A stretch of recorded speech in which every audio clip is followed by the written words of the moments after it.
It's Jamoy Hodge here, linebacker at Texas Christian University, number 6 here, and you can check out my interview at 97.9 The Beat. Hey, what's up with it, man? We live on 97.9 The Beat, and I got a special invited guest here with me today, putting on for TCU, my linebacker gang, Jamoy Hodge, in this thing tonight. What's going on, gang? Y'all are leading, like y'all are doing big things right now. Yes, sir. Y'all are leading the Big 12. Y'all at the top of the list, undefeated. Yep.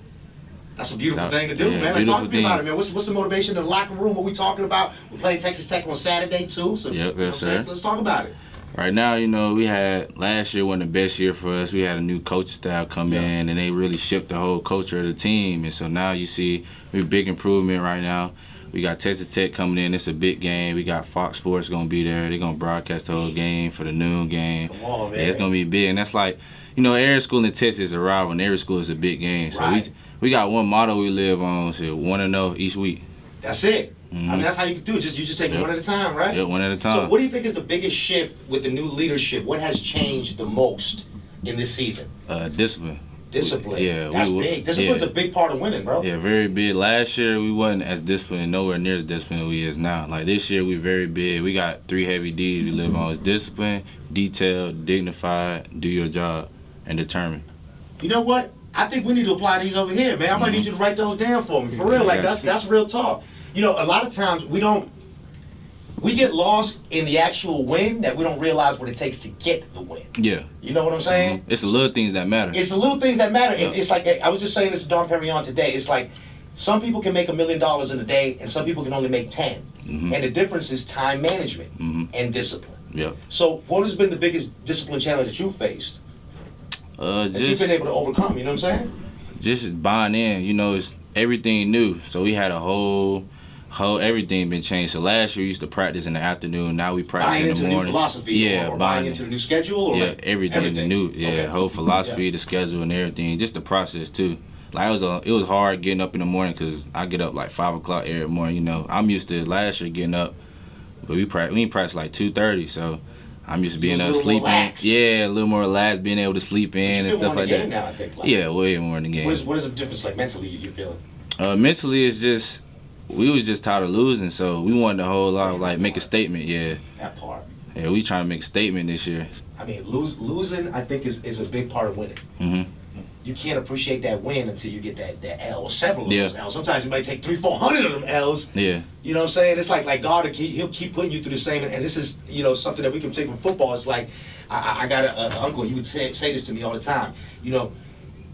Life is like school. Yeah. And God's going to have you repeat that grade over and over again until you learn that lesson. Yep. You see what I'm saying? And I think in football and radio and business and anything, it's the same thing. Yeah. You're going to keep taking that L over and over again until you be like, oh, wait, I'm doing something wrong. Yeah, until it realize, click in your head. The problem is in me. The problem is in the mirror right now.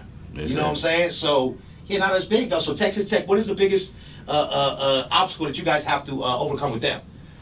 Really, we mostly focus on ourselves. Like, we focus on ourselves. We really don't worry about nobody else. So that's what they doing? Yeah. Okay. We worry about ourselves, yeah. I like that. I like that. All we worry about is ourselves and how we going to improve better than what we did last week. I mean, you can only worry about what you can control, right? Yep. You can't control if they're going to go left, right, up or down, if they're going to run, if they're going to throw. Like, we don't know. Yeah, we don't know. We just going to play. We just know we're going to react to it and we're going to go full pressure on it. Yeah. So, here's another thing I want to talk about, too. Like, so, you're in the draft. Let's talk about that. Like, so what's up for being in the draft? You know what I'm saying? Come on, you work hard for this, bro. You work hard for this, bro. Think about it. How many years you put in just to get to this space right now? I've been playing football since 5 years old. See what I'm saying? Yeah. And you how old now? 21.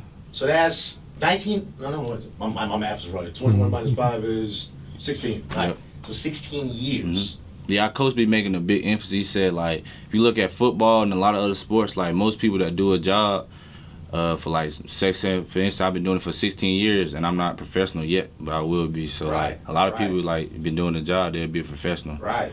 I mean, look, I'm a music director, and that took me 10 years, dog. Almost 11. Yeah. You see what I'm saying? But people think that things just happen overnight. Yeah, quick. It's a process. And it's that 1 year that'll change the trajectory of your whole life. And then, like, out of those 10 years, 9 of those years, sadly, a lot of times we're just sitting still. At least we feel like we're sitting still, but we're really not. Yeah. Because, you're either moving forward or you're moving backward. You know what I'm saying? So we're really not. Because there's no such thing as momentum staying the same. You're either losing it or you're gaining it. Yes, sir. You know what I'm saying? Yeah. So, I know a little thing about sports. I know a little bit about motivation. You know what I'm saying? What teams would you like to go play for? You better say the Cowboys first. You know, I'm an Eagles fan. So yeah, you know, I can't go with that. My barber's gonna love you, dog. Yeah. My barber Myron. Fly. Michael Irvin comes to the barbershop where I go to, and he's an Eagles fan, and Michael Irvin is obviously a Cowboys fan. Yeah. Bro, and the arguments are just ridiculous, bro. Yeah, no, that's a heated rivalry right now. Yeah. So why the Eagles? I always been a Donovan McNabb fan. Okay, I was gonna ask you after Donovan McNabb. And then when Mike Vick got traded over there, that really like sparked me to really be there. Let me ask you a question then. NFL based. What do you think about this thing with Tom and AB? You said Tom Brady and AB? Yeah. I mean, it's really hard because like I ain't behind the scenes, so I don't know everything that go on. You know, so it's like, kind of hard to speak on it. But from the outside looking in, just on a general, you know what I'm saying? We ain't gonna hold it against you. I think. What you mean in general, like how I feel about AB? Or? No, how you feel about the whole situation. I mean, AB's walking around with a T-shirt, and Tom Brady's wife on there. Tom Brady, you know, when everybody turned their back on AB, you know, Tom Brady, you know, he fought for him, bro. People didn't want him around.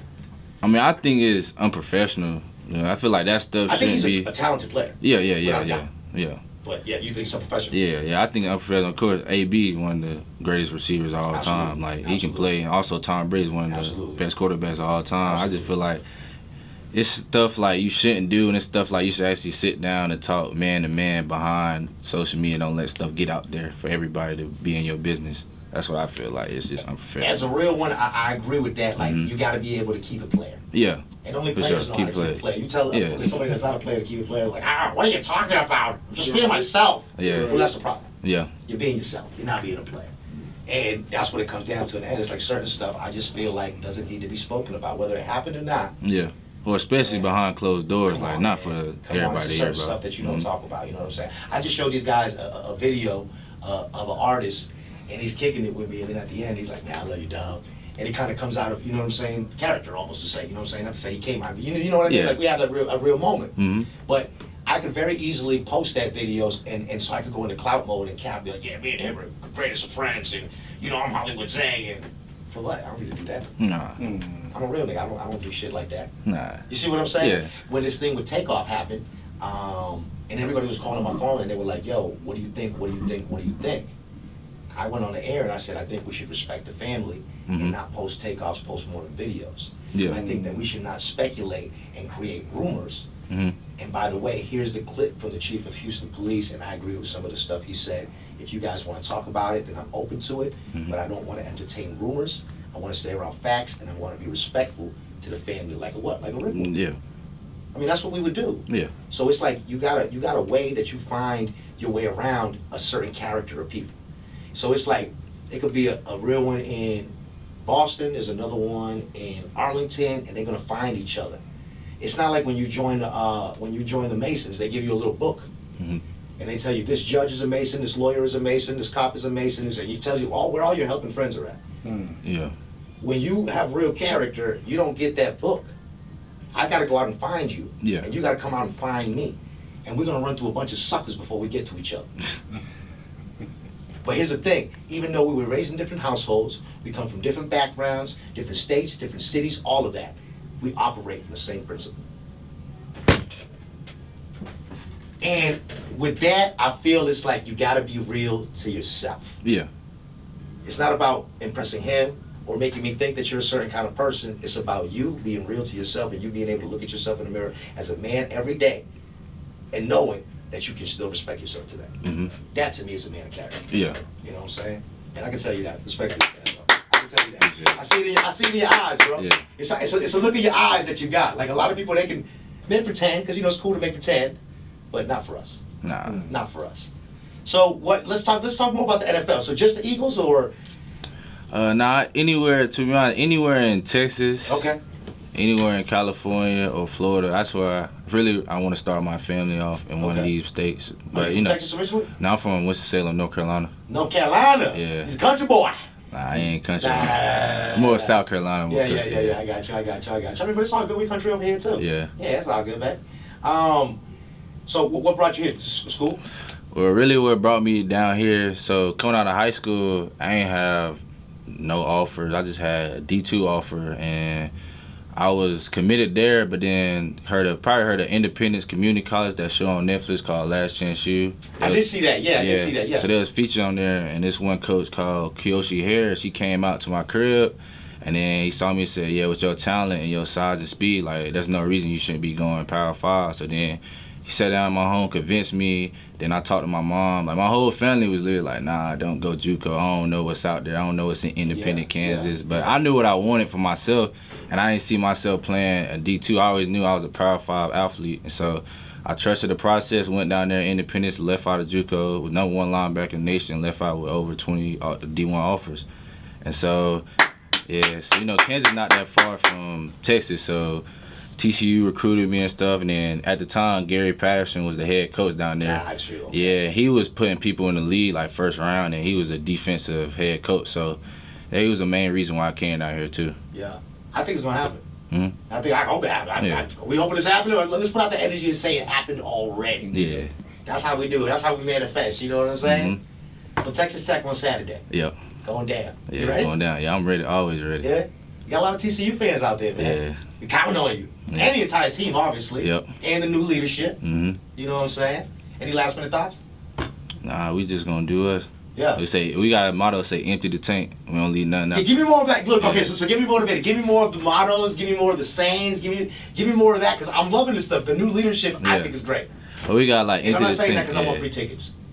Nah, you good. I'll hook you up. So yeah, basically like empty the tank. It's like you never want to leave. You don't never want to leave nothing left on the field. Like you want to play it like it's your last game. So like that's like saying I go out. Yeah, you clear the field. You want to make sure like I gave this game my all. I did everything I could to help the team win. So that's our motto. So when everybody on the same page and everybody playing like that, it's click. We just click. I love having like employees that play sports, and I'm gonna tell you why. Because in sports, you learn a sense of accountability and responsibility, not just to yourself, but to others as well. So when you say stuff like clear the field, like this is my thinking. Like for me, it's just like when I'm out here, when I'm doing radio interviews, all this stuff, I'm thinking the same thing. Look, you get one shot at this, and I'm gonna give it my all. I'm not gonna say back to my man, that one day I should have juked left, but I went right. Yeah. You see what I'm saying? Like, nah, no regrets, bro. Like we're gonna wipe everything down, bro. Like till there's nothing left. And if there is anything left and we full already, we're gonna make sure somebody else get that play. Yep. As a team. You know what I'm saying? Yep. So I've always loved the mentality of folks that play sports, because I think it's really, and even when you play sports from a young age, it really molds your character. Yeah. And as a man, I feel like, in my opinion, it makes you a better man. Yeah, and it also helped like with adversity too. Because like in sports, you always gonna face adversity. Yeah. And some people like when adversity hit, they don't know what to do with it. But I'm used to it. So. Yeah. What's the biggest thing that you faced in like a personal, real quick before we go, but that you faced personally that you think that a lesson that you learned in sports really helped you out with?